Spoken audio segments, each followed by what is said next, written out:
ये हेलो बच्चों, मैं क्वेश्चन नंबर 5 करा रही हूँ। 12.2 क्लास 10th मैथ है। A vessel is in the form of an inverted cone. Its height 8 centimetre दे रखा है and the radius of its top which is open. Top इसका ओपन है और जो वेसल है उल्टा कोन है, ठीक है। इन्वर्टेड कोन का मतलब उल्टा शेप है, इस तरीके से। Is 5 centimetre. It is filled with water of the brim. वो पूरा पानी में भरा हुआ है। When the lead source each of which is the sphere of radius 0.5 centimetre are dropped into the vessel, 1/4 of the water flows out. Find the number of the lead source dropped in the vessel. तो इस question में क्या बोला है, एक vessel है जो उल्टा कोन की कोन है। उल्टा कोन मतलब मैं यहाँ पे थोड़ी सी डायग्राम बनाती हूँ, आप समझिए। देखो इस तरीके से ये वेसल है और इसमें पूरा पानी भरा हुआ है, ठीक है। इसमें पूरा पानी भरा हुआ है और वो कह रहा है जब कुछ लीड्स इसमें स्पेरिकल लीड्स मतलब कुछ कंचे टाइप के जो लीड्स है इसके अंदर वो डाल रहा है, जिसका शेप है स्पेयर मतलब गोले टाइप का है, ठीक है। जब इसके अंदर कुछ लीड्स वो डालता है तो थोड़ा पानी है ना बाहर निकल कर आता है। तो ये कितने पानी बाहर निकल कर आता है, 1/4 ऑफ वाटर। इस वॉल्यूम का 1/4 ऑफ वाटर बाहर निकल कर आता है। और हमें इस क्वेश्चन में दिया है कि इसके अंदर कितना लीड्स डाला गया है, नंबर ऑफ लीड्स निकालनी है, ठीक है। तो इसी क्वेश्चन को हम सॉल्यूशन करेंगे। तो पहले नंबर ऑफ और स्पेयर का रेडियस भी दे रखा है और कोन का हाइट वगैरह सब कुछ दे रखा है। तो इसको हम क्वेश्चन में पढ़ के अब दोबारा मैं पढ़ के यहाँ पे बता रही हूँ क्या क्या दे रखा है। ये भी देखो 5 सेंटीमीटर दिया है, वो इज द ये 5 सेंटीमीटर किया, 8 सेंटीमीटर इसका हाइट है। जो कोनिकल जो वेसल है जो उल्टा कोन में बना हुआ है, 8 सेंटीमीटर इसका हाइट दे रखा है। और रेडियस कितने दिया है, 5 सेंटीमीटर दे रखा है। और जो स्पेरिकल लीड्स वो डाल रखा है उसका रेडियस दिया है 0.5 सेंटीमीटर। तो चलिए हम सवाल को सॉल्यूशन करते हैं। मैंने डायग्राम बना के समझा दिया क्या है। इसमें पूरी पानी भरा हुआ है, कुछ लीड इसके अंदर डाला गया है, तो उस lead number of leads find out करने हैं हमें, ठीक है।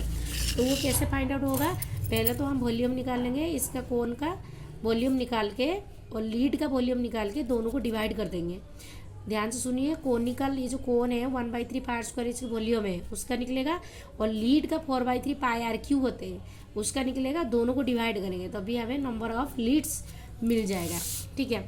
तो जो जो दिया है उसको नोट कर लो। Radius of the conical vessel 5 centimetre दे दिया है। Height of the conical vessel 8 centimetre दे दिया है अकॉर्डिंग टू बुक।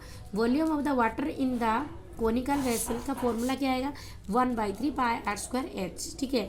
अब volume of water phloem out from, जो पानी बाहर निकल कर आ रहा है, कितने आ रहा है, 1/4 पार्ट आ रहा था, तो 1/4 मल्टीप्लाई में 1/3 पाई आर स्क्वायर एच हो गया।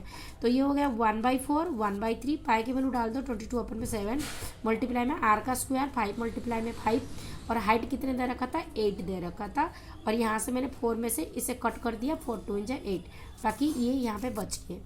अब हम चलेंगे, हम करेंगे इसका और जो स्पेरिकल पार्ट है उसका वॉल्यूम हम निकालेंगे, ठीक है। तो स्पेरिकल के लिए देखिए radius of the each lead shot, जो लीड है जो स्पेरिकल टाइप का है, स्पेयर शेप का है, उस लीड का जो रेडियस है वो कितनी है, 0.5 सेंटीमीटर। वॉल्यूम इसका निकालनी है उसका, तो स्पेयर का वॉल्यूम का फॉर्मूला 4/3 पाई आर क्यू, ये स्पेयर का वॉल्यूम का फॉर्मूला। तो 4/3 पाई की वैल्यू डाल दो 22/7, आर यहाँ पे 0.5 मल्टीप्लाई में 0.5 मल्टीप्लाई में 0.5, क्योंकि आर का क्यूब, तो आर को 3 बार लेने हैं, ओके। अब मैंने क्या बोली थी, जो नंबर ऑफ लीड्स शॉट्स हमें निकालने हैं तो हमें क्या करना है, डिवाइड करना है।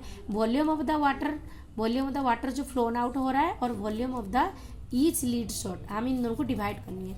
तो ये जो वॉल्यूम ऑफ वाटर जो फ्लोन आउट हो रहा है ये मैंने पहले अभी निकाली थी, 1/3 22/7 मल्टीप्लाई में 5 मल्टीप्लाई में 5 मल्टीप्लाई में 2। ये अभी मैंने थोड़ी देर पहले ये निकाल कर रखी थी, आप देख सकते हो ये वाली ये। और अभी जो स्पेयर का मैंने निकाली ये मेरी स्पेयर का ये स्पेयर का। अब इन दोनों को हम डिवाइड करेंगे और इसकी सॉल्यूशन करेंगे। सॉल्यूशन करके यहाँ से हम आंसर निकालेंगे। तो चलिए ये 22/7 कैंसिल आउट, और ये 1/3 और ये 1/3 कट जाएगा, बट यहाँ पे 4 बच जाएंगे। क्यों, क्योंकि ये जो 4/3 है ये इस तरीके से लिखा जा सकता है ना। तो 1/3 कट गया और यहाँ पे ये 4 बच गया, ठीक है। अब हमें थोड़ी सा यहाँ पे सॉल्यूशन करके लिख देते हैं। तो हमारा ऊपर क्या बच गया, ऊपर बच गया 5 मल्टीप्लाई में 2, और नीचे के डिजिट में क्या बचा है, 4 बचा है एक, और कितने बचा 0.5, 0.5 यहाँ बच गया 0.5, मल्टीप्लाई में 0.5 और मल्टीप्लाई में कितने बचा 0.5। अब हम जो पॉइंट के बाद जितने सारी डिजिट है ना उनका जीरो ऊपर लगा देते हैं, पॉइंट हटा देते हैं, ठीक है। तो यह आएगा 5 मल्टीप्लाई में 5 मल्टीप्लाई में 2 मल्टीप्लाई में यहाँ पे पॉइंट बाद एक नंबर है, यहाँ पॉइंट बाद एक नंबर है, यहाँ पॉइंट बाद एक नंबर है। तो कितने नंबर कितने जीरो हो जाएंगे 3 जीरो। जितने नंबर है उतने जीरो मैंने लगा दिया। और हमें पता है अगर डेनोमिनेटर पार्ट में पॉइंट हो तो पॉइंट को हटाने के लिए जो जीरो यूज होगा वो ऊपर नोमिनेटर में जाएगा, ठीक है।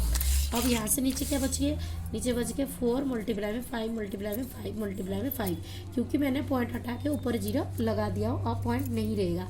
अब हम काटते हैं, ये 5 कट गया, यहाँ से 5 यहाँ से 5 कट गए और क्या बचेगा, ये 2 से कट करो, 2 इंजा 2 2 इंजा 4 और ये 5 से कट करो, 5 2 इंजा 10, ये 200 हो गया। और ये जो 2 बचा है यहाँ पे इसे से कट कर दो तो कितना आएगा 2 इंजा 2, ये 100 आएगा। तो यहाँ पर हमें जो अमाउंट मांग रखा है, जो कितने लीड्स उसके अंदर स्पेरिकल लीड्स कितने डाला गया था वो आएगा 100। ओके, आई होप आप लोगों को समझ में आ गया होगा।